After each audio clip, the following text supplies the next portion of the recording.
This video explain a design of threaded tie rods to resist an axial tension load of 40 kilonewtons. So there is a quick note here for threaded rod and also for bolts.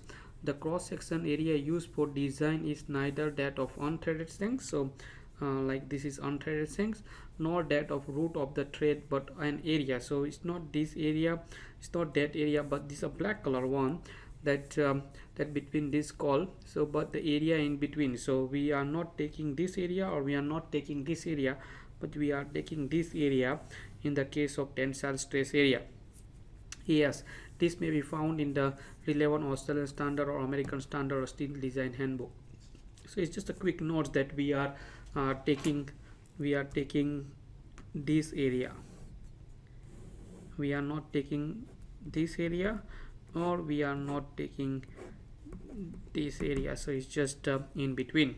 That's what the concept is. Now for the basic calculations, we can have a capacity 5 NT that we can calculate. It should be greater than what we mentioned, 40 kilonewtons. So that's what we generally like to do. In the Australian standard, it says that this capacity N star, that capacity 5 NT should be greater than of N star. That is on page number 93. Now NT, we can bring this capacity factor across. We substitute a value 40 that is given in the questions, 40 kilonewtons, and we can substitute 0.9, it gives us 44 kilonewtons.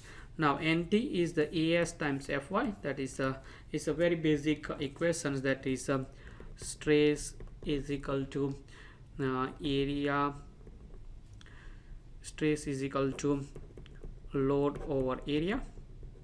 So in that case, if you want to calculate load, let's say NT, area is let's say NS, and Fy, so NT is equal to AS times Fy. So it's just stress equations.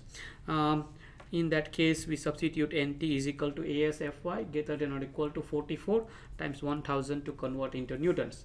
We bring this Fy across, 250 kilonewtons, that give us 178 millimeter square. So an M12T bolts rod has a tensile stress area of 245 millimeter square, so that is greater than 148 millimeter square. So we can provide M10T tie rods for this case. Thank you.